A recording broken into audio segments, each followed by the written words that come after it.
नमस्कार। मैं पूजा शर्मा अपने श्री मैस्ट्रो चैनल में आपका स्वागत करती हूँ। आज मैं एक और नए टॉपिक पे वीडियो लेके आई हूँ कि नाबालिग और बालिग ग्रह की कुंडली, मतलब बच्चों की कुंडली। जैसे 1 से 12 साल तक के बच्चे की कुंडली नहीं देखी जाती है, मना किया जाता है, क्योंकि 12 साल तक के बच्चों की उसका एतबार नहीं होता लाइफ का।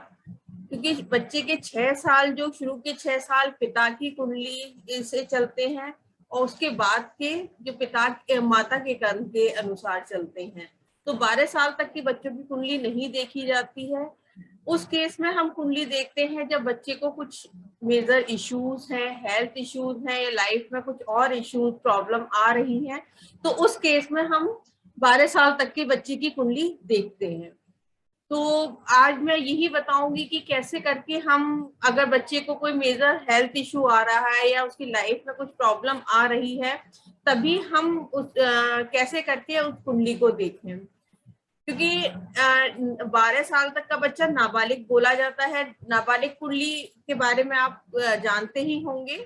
जैसे अगर नाबालिग कुंडली होती है तो केंद्र जैसे 1, 4, 7, 10 में जो है पापी ग्रह हो, राहु केतु शनि हो, तो वो नाबालिग होती है। और या ये ना हो कि खाली बुध केंद्र में हो, तो वो भी नाबालिग कुंडली होती है। तो ऐसे लोगों को वैसे भी ये बोला जाता है, ये तो जनरल है कि ऐसी अगर कुंडली है तो किसी जो भी है पूछ के काम करे, ऐसे अकेले कोई सलाह ना ले। इसी तरह से बच्चों की 1 से 12 साल तक की कुंडली के लिए भी यही बोला जाता है, देखनी नहीं है। उनकी रेखाओं का कोई एतबार नहीं है 1 से 12 साल तक के बच्चे की। और 21 साल के बाद कोई रेखा में तब्दीली नहीं आती है, मतलब 21 साल के बाद बच्चे की जो कुंडली है वो ही काम करती है। तो आज हम ये समझेंगे कि अगर बच्चे को प्रॉब्लम आ रही है तो हम कौन से उपाय करें, कौन से ग्रह के, जिससे उसे जल्दी फायदा हो। चलिए शुरू करते हैं।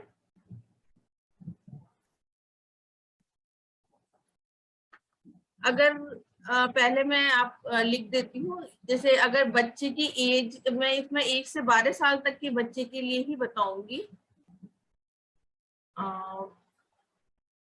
जैसे 1 साल का कोई किसी का बच्चा है, 1 साल का बच्चा है,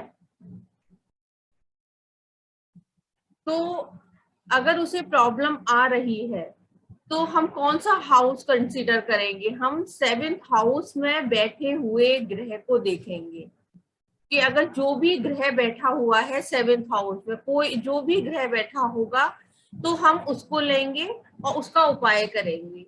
अगर सपोज 7th हाउस खाली है तो हम जैसे 7th हाउस किसका होता है? शुक्र का होता है, तो वीनस का उपाय करेंगे।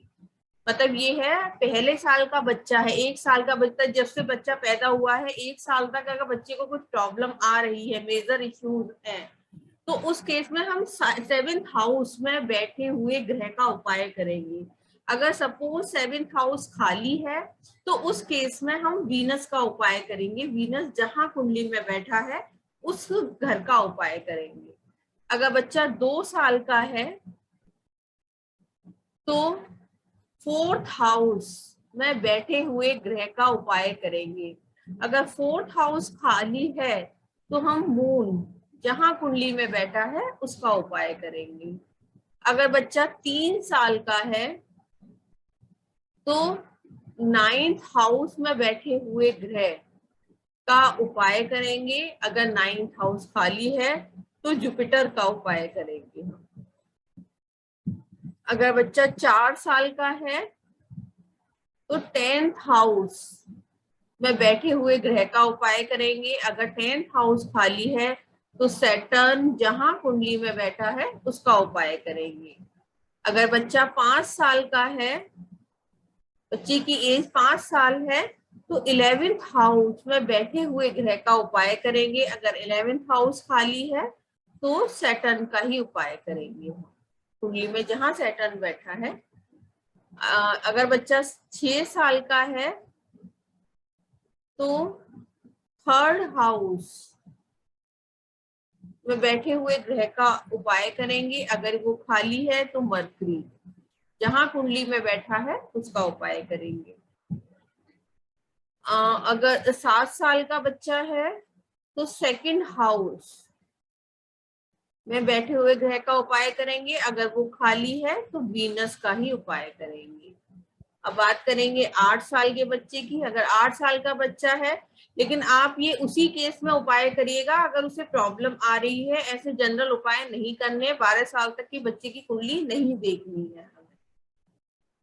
तो 8 साल का अगर बच्चा है तो 5th हाउस में बैठे हुए ग्रह का उपाय। अगर वो खाली है तो कुंडली में सन जहां बैठा है उसका उपाय करेंगे। अगर बच्चा 9 साल का है तो 6th हाउस में बैठे हुए ग्रह का उपाय करेंगे। अगर वो खाली है तो मरकरी एंड केतु का उपाय करेंगे। अगर बच्चा 10 साल का है तो 12th हाउस में बैठे हुए ग्रह का उपाय करेंगे। और अगर 12th हाउस खाली है तो हम जुपिटर एंड राहु, इसके पक्के घर हैं जुपिटर और राहु, उसका उपाय करेंगे। बच्चा अगर 11 साल का है तो 1st हाउस बैठे हुए ग्रह का उपाय करेंगे। अगर वो खाली है तो मार्स का उपाय करेंगे। ऐसे ही अगर बच्चा 12 साल का है, की एज अगर 12 साल है तो 8th हाउस में बैठे हुए ग्रह का उपाय करेंगे। अगर 8th हाउस खाली है तो हम मंगल का उपाय करेंगे।